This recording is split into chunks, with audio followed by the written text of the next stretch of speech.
Thanks so much for joining me. Let's get straight into it here by taking a look at our forecast jet stream winds up at about 9 kilometers above the Earth here. This is a map of North America.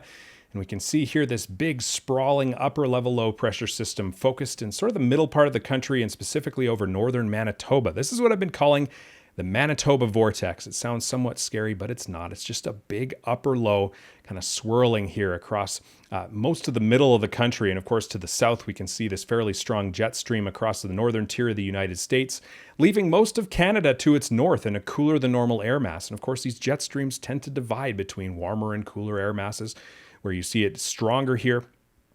You tend to see stronger temperature contrast from north to south. So cooler than normal across much of the country, somewhat unsettled as well. What that looks like here in our height anomaly forecast for the next 5 days. These reds here just showing where the atmosphere is thicker than normal or taller than normal in the middle part of the atmosphere and thinner across much of central, eastern Canada, northern US here where temperatures are cooler in the lower part of the atmosphere here. This basically is an upper air pattern that shows what an Arctic outbreak looks like in the month of June. Much different than what it would look like in the winter. If we had this same upper air pattern in the winter, we'd be dealing with extreme cold, wind chills into the minus 30s, 40s across much of the country. Of course, this time of the year, like I say, much different. We do still have ice up here in the Canadian Arctic archipelago, but it is melting. What happens though, we've got nearly perpetual sun right now to the north of the Arctic Circle. And as you go south, the sun angle is quickly increasing.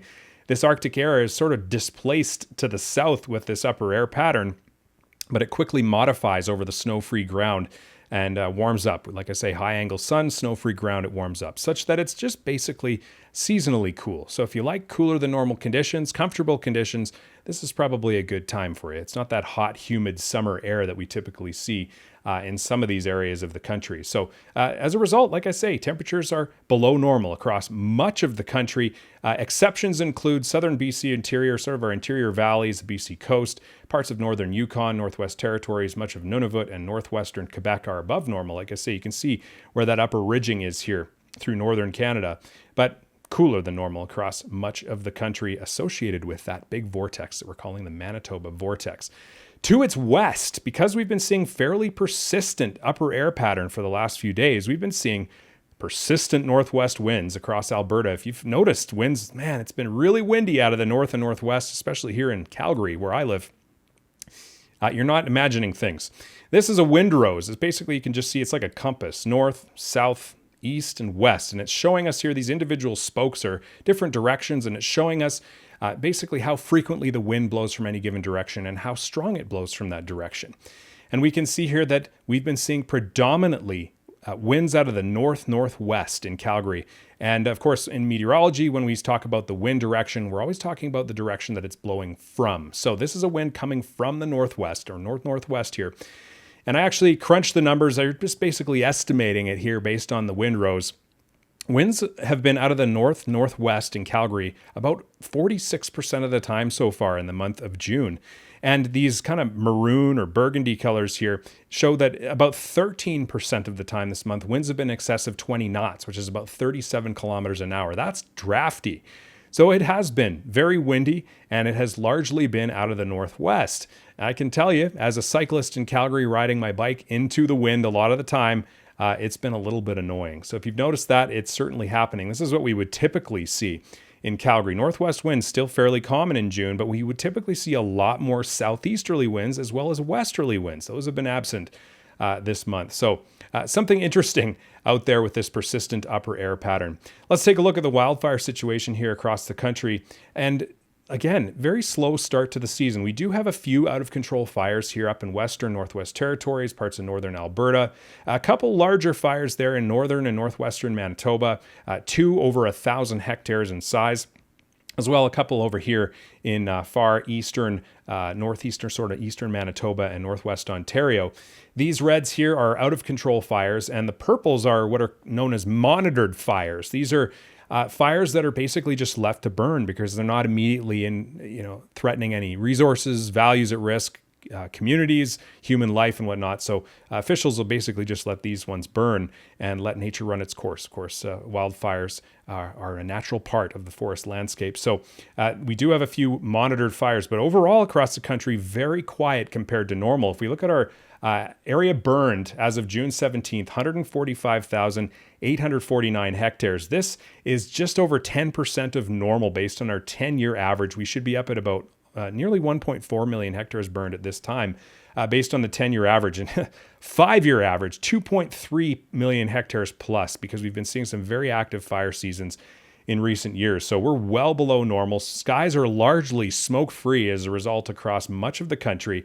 And so, of course, as you can see here, this is where we're at. So again, just a little over 10% of the normal, where we would typically see close to 1.4 million hectares burned at this point in the year. And of course, we're way down here in terms of area burned as well at this point in mid-June. But as you can see in the past, a lot of years start to kind of pick up in the month of July. And that could happen this year as well, much kind of like 2024 was. That's this blue line here. It started out fairly quiet, but it picked up in July and August.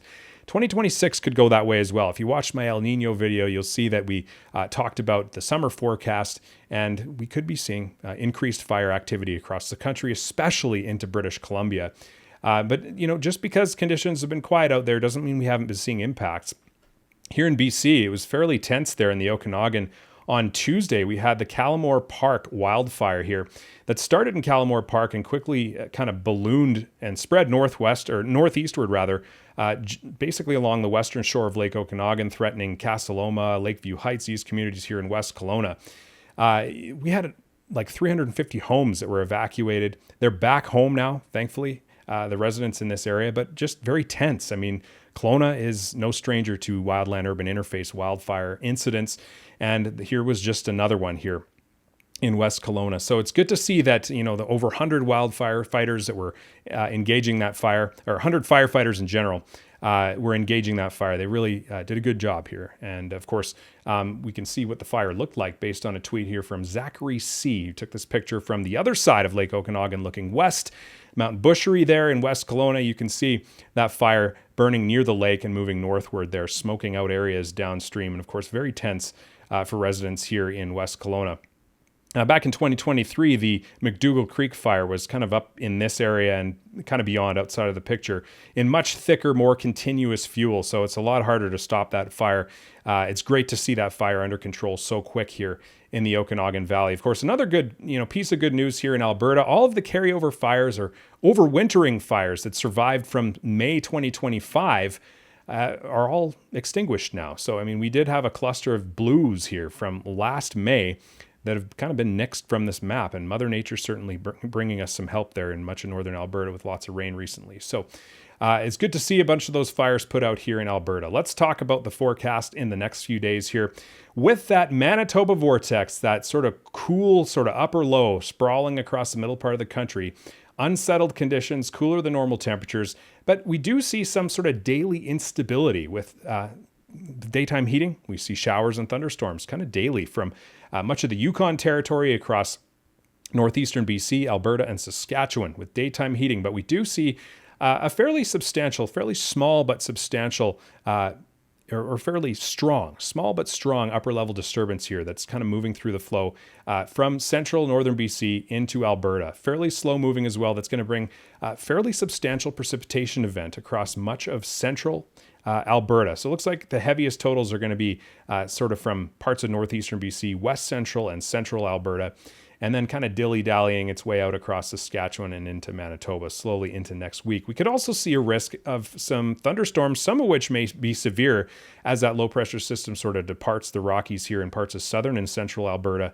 late day Saturday. So we'll have to watch for that as well. But to the north, fairly heavy precipitation, and our model forecasts here are ensembles. The Canadian showing the heaviest totals here, like I say, west central Alberta, Edson, Fox Creek out toward Grand Cache, heaviest totals in these regions. Spreading east toward Edmonton, though, and along the Yellowhead Highway there. So sort of like a middle third of Alberta sort of event. The Euro has it going a little further to the east here, Edmonton and eastward. And of course, it looks like a fairly meaningful rainfall for much of west central and southern Saskatchewan, at least based on the European model here. So sort of more June monsoon type rain event here through parts of Western Canada, especially focused in the middle third of Alberta through this weekend. And of course, that reflects with our precipitation relative to normal for the next 5 days, much above normal here in west central and central Alberta, slightly above normal in portions of central northern BC, western and southern Saskatchewan, but drier than normal across most of the rest of the prairie provinces and across much of southern BC and as well as along the coast there. So of course, that's just persisting, that pattern of dry conditions persisting, somewhat concerning there out on the coast. As we can see here, that's resulting in, here's our percent of average precipitation. Anywhere we see red, this is where we've had 40% or less than normal precipitation since April 1st, and very dry here up in Peace Country, northeastern BC, northwest Alberta, portions of the southern interior, but especially out here along the south coast, Vancouver Island, and along portions of the central coast, central BC as well. So, very dry out there, and that's resulting in drier than normal soil conditions across much of southern BC and coastal BC, Van Isle there. And then, of course, in the Peace Country, very dry. So, with this rain event coming, we're going to see some improvement perhaps in portions of the southern Peace and getting out here into west central and central Alberta as we move into the prairie provinces here. This is our percent of average for the same period since April 1st. And it's been very wet, especially in northeastern, basically the whole eastern half of Alberta, but especially northeastern Alberta, very wet, soggy conditions. So this rain, where it sort of overlaps these wet areas, it looks like we're going to get even wetter in portions of central and east central Alberta. So keep that in mind. Going to be a very wet June for these regions here. So more beneficial here in this area and not so much to the east where we've had a lot of precipitation recently. Other areas across the prairies that have been seeing a lot of precipitation are southeastern Saskatchewan, western Manitoba, and as well an area kind of around Winnipeg and just to the north. Incredible thunderstorm activity, June 6th, 7th, and 9th. In these regions here, just torrential rain, flooding out fields, causing other flooding issues. Just north of Winnipeg there, Stonewall, 255 millimeters of rain fell with that nearly stationary, many-hour thunderstorm system north of Winnipeg on June 9th. Just an incredible storm system there. So as a result of that, soils are wetter than normal across much of southern Manitoba, western Manitoba, southeastern Saskatchewan as well, and of course much of Alberta, save for portions of central and northwestern Alberta. So this is going to improve our soil moisture, like I say, in these kind of central, west central areas of the province here, but perhaps here across portions of western and southern Saskatchewan.